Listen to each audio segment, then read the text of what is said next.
Good morning friends, स्वागत है आपका अपने YouTube channel study with Ravi Thakur पर। तो चलिए आज के द हिंदू एडिटोरियल वोकैबुलरी की शुरुआत करते हैं। आज का जो पहला एडिटोरियल दिया गया उसका हेडिंग है calibrated closures on localised lockdowns. तो पहला जो एडिटोरियल दिया गया कोविड-19 के बारे में ही दिया गया, किस तरह से कुछ एक राज्य सरकारों ने जो है कुछ एक राज्यों में जो है लॉकडाउन जो बढ़ा दिया गया है, एक्सटेंड कर दिया गया है, तो उसके बारे में दी गई ये पूरी चीज़ें। तो ये भी बात कही गई है कि लॉकडाउन एक सोल्यूशन नहीं है कोविड से निपटने के लिए। एट द एंड तो वही चीज़ है, बट हमें वैक्सीनेशन को बढ़ाना होगा, तेज़ी लानी होगी वैक्सीनेशन में। तो इसके बारे में दिया गया है पूरा एडिटोरियल, इंपॉर्टेंट है, पढ़ लीजिएगा।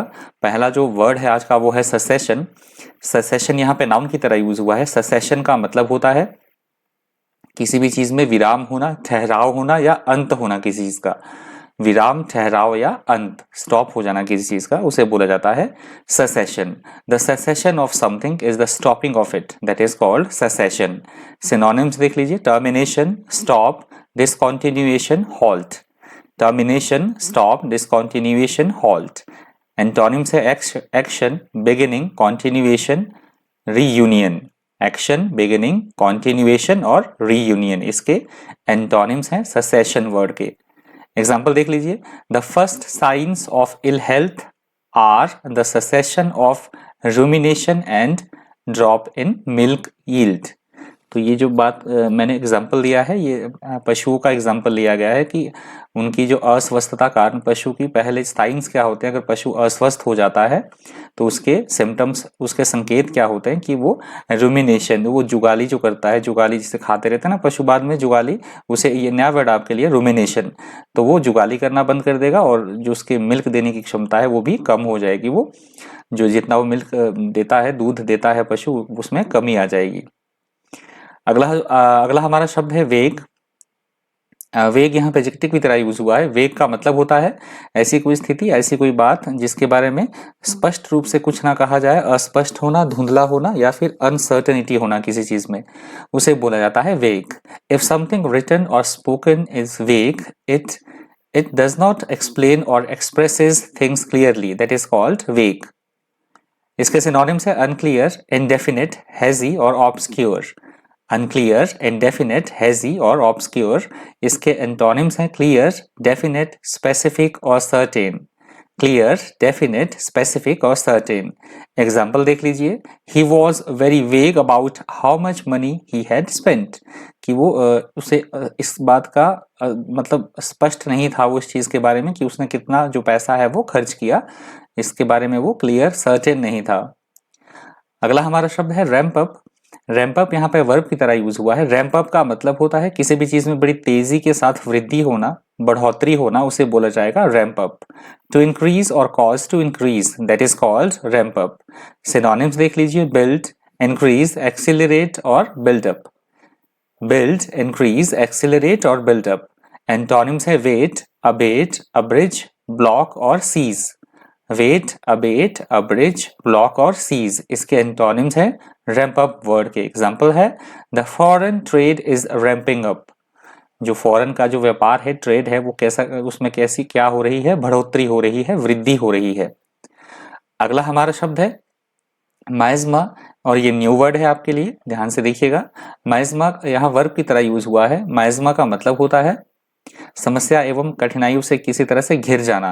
माइज्मा का यूज होता है स्मेल की सेंस में, पर एडिटोरियल में इसका जो यूज लिया गया है वो लिया गया है कठिनाइयों से घिरे रहना, मतलब इस तरह का वातावरण होना जहां प्रॉब्लम्स ही प्रॉब्लम्स हो, कठिनाइयां ही कठिनाइयां हो। तो इस कंटेक्स्ट में इसका यूज हुआ है माइज्मा का। अदरवाइज इसका यूज होता है स्मेल की सेंस में। माइज्मा, you can describe something bad or confused that seem to be in air all around you as a miasma. That is called miasma. Synonyms है stink, fume, smell और gas. Stink, fume, smell और gas इसके miasma के antonyms हैं ambrosia, fresh air, perfume और aroma. Ambrosia, fresh air, perfume और aroma इसके antonyms है माइज्मा वर्ड के। एग्जाम्पल देख लीजिए, these days we sit for hours in Bangalore heavy traffic and inhale a miasma of toxic gases. I think this is worse than smoking a cigarette.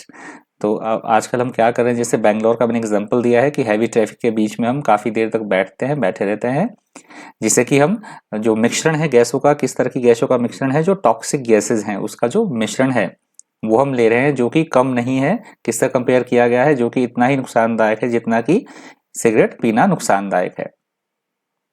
अगला हमारा शब्द है एपेटाइट। एपेटाइट यहाँ पे नाउन की तरह यूज हुआ है। एपेटाइट का मतलब होता है किसी भी चीज को प्राप्त करने की एक तीव्र इच्छा होना, चाहत, या हम बोल सकते हैं भूख के लिए भी इसका यूज हो सकता है एपेटाइट का।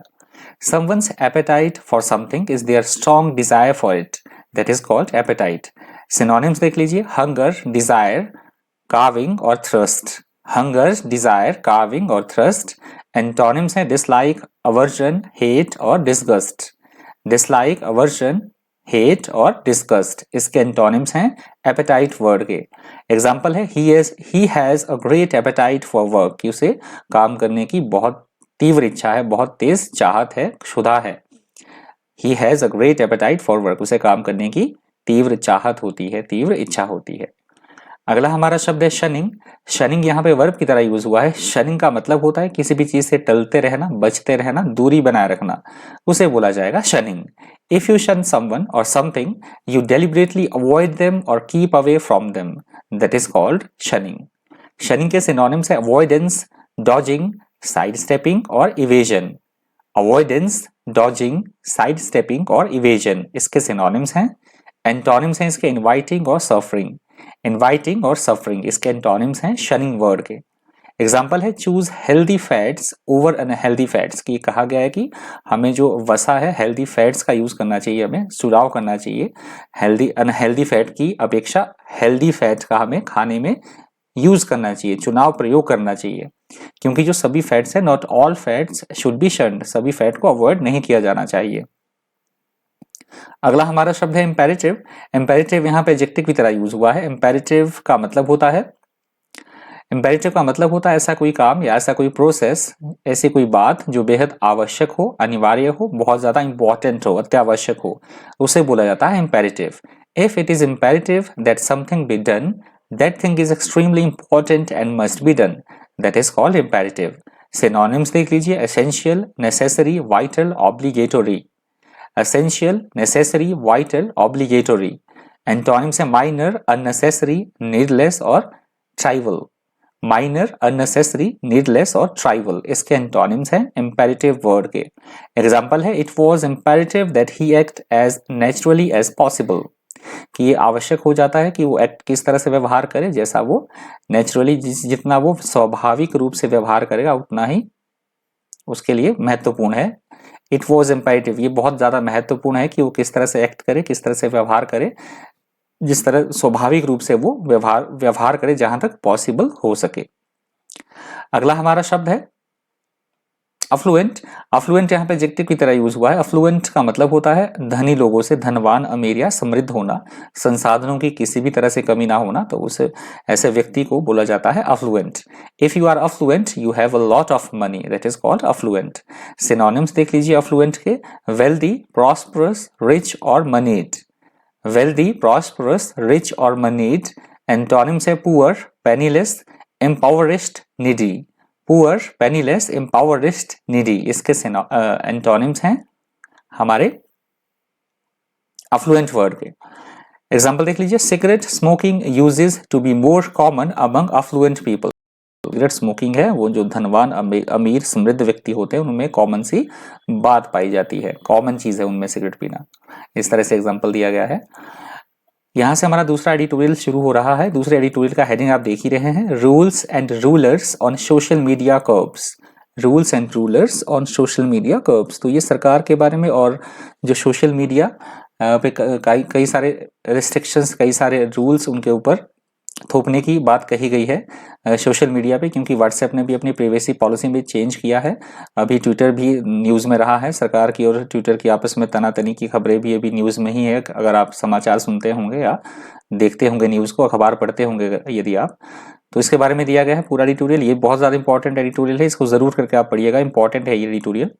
इसका जो पहला वर्ड है वो आर्बिट्रेरी। आर्बिट्रेरी यहाँ पे एडजेक्टिव की तरह यूज हुआ है। आर्बिट्रेरी का मतलब होता है मनमाना एवं अनुचित ढंग से कोई काम करना, किसी की भी ना सुनना, नियम या कानून का पालन ही ना करना, या एक पक्षीय या स्वेच्छाचारी अपनी मनमर्जी करना, that is called arbitrary. If you describe an action, rule or decision as arbitrary, you think that it is not based on any principle, plan or system. It often seems unfair because of this. That is called arbitrary. Synonyms देख लीजिए, random, dictatorial, absolute, capricious. Random, dictatorial, absolute और capricious इसके synonyms हैं। Antonyms है circumspect, rational, fair, electable. Circumspect, rational, fair और electable इसके antonyms हैं arbitrary word के। एग्जांपल देख लीजिए, arbitrary arrest and detention without trial व कॉमन, कि आज के दिनों में क्या हो रहा है, स्वेच्छा से ही किसी को मनमाने ढंग से किसी को गिरफ्तार कर दिया जाता है, डिटेन कर लिया जाता है बिना किसी ट्रायल के। ये कॉमन चीजें हो गई है आजकल, इस तरह से एग्जांपल दिया गया है। अगला हमारा शब्द है ग्रीवेंस। ग्रीवेंस यहाँ पे नाउन की तरह यूज हुआ है। ग्रीवेंस का मतलब होता है हमारे साथ किसी तरह का कोई अन्याय हुआ है, अपनी दुख कष्ट या व्यथा बताना, किसी को शिकायत करना, that is called grievance. If you have a grievance about something that has happened or been done, you believe that it was unfair, that is called grievance. Grievance के synonyms हैं complaint, grudge, objection और beef. Complaint, grudge, objection और beef इसके synonyms हैं। Antonyms देख लीजिए, compliment, praise, peace और agreement. Compliment, praise, peace और agreement इसके antonyms हैं grievance word के। Example है, he listens to their views, grievances and suggestions and take necessary action, कि उसने लोगों के व्यूज विचार उनके सुने, उनकी शिकायतें सुनी, उनके जो सुझाव थे वो सुने और उस हिसाब से उसने क्या किया, नेसेसरी जो है वो एक्शन लिया जो लेना चाहिए था। अगला हमारा शब्द है प्लेथोरा। प्लेथोरा यहाँ पे नाउन की तरह यूज हुआ है। प्लेथोरा भी नया वर्ड है, ध्यान से देखिएगा। प्लेथोरा का मतलब होता है किसी भी चीज की आवश्यकता से अधिक होना, किसी भी चीज का भरमार या बाहुल्य, प्रचुर मात्रा में होना, आवश्यकता से अधिक मात्रा में होना किसी चीज का, उसे बोला जाता है plethora. A very large amount of something, usually more than is needed or can be used, that is called plethora. Synonyms देख लीजिए इसके, superfluity, excess, surplus और overabundance. Superfluity, excess, surplus और overabundance इसके synonyms हैं plethora वर्ड के। और antonyms है scarcity, deficiency, dearth, lack. Scarcity, deficiency, dearth और lack इसके एंटोनिम्स हैं प्लेथोरा वर्ड के। एग्जाम्पल देख लीजिए, अ प्लेथोरा ऑफ डिटेल्स और डाटा, मतलब यूजलेस, बहुत अधिक मात्रा में किसी भी चीज की डिटेल होना या डेटा। तो ये थोड़ा सा मैंने लिख दिया है, थोड़ा सा समझ लीजिएगा। अगला हमारा जो वर्ड है स्टैंड ऑफ, और ये स्टैंड ऑफ वर्ड आज की द हिंदू एडिटोरियल वोकैबुलरी का अंतिम शब्द है। स्टैंड ऑफ का मतलब होता है किसी भी चीज में रुकावट होना, गतिरोध होना, गतिरोध की स्थिति या रुकावट की स्थिति होना, हॉल्ट हम बोल सकते हैं, उसे बोला जाएगा stand off. In a fight, battle, argument etcetera, a situation in which an agreement is not possible and neither side can win or get an advantage, that is called stand off. Synonyms देख लीजिए, stalemate, deadlock, impasse और stand still. Stalemate, deadlock, impasse और stand still इसके synonyms हैं। Antonyms है advantage, affinity, bright future और advance. Advantage, affinity, bright future और advance इसके एंटोनिम्स हैं स्टैंड ऑफ वर्ड के। एग्जाम्पल है, there is no sign of an end to the stand off between India and Pakistan, कि India और पाकिस्तान के बीच में इस तरह के कोई भी संकेत नहीं है कि उनके आगे बातचीत बढ़ पाए, मतलब आगे कुछ भी बातें बन पाए, तो इस तरह के कोई भी संकेत नहीं मिल रहे हैं इस गतिरोध को खत्म होने के। तो ये आपका आज का एडिटोरियल का अंतिम शब्द था। यदि आपको वीडियो हेल्पफुल लगा हो, इन्फॉर्मेटिव लगा हो, तो प्लीज़ वीडियो को लाइक कर दीजिएगा। आपको लगता है कि वीडियो शेयर करने लायक है तो ज़्यादा से ज़्यादा प्लीज़ शेयर भी कर दीजिएगा। तो आज के वोकैबुलरी में इतना ही। इसी तरह के इन्फॉर्मेटिव वीडियोज़ के लिए बने रहिए चैनल पर। Thank you, thanks for watching.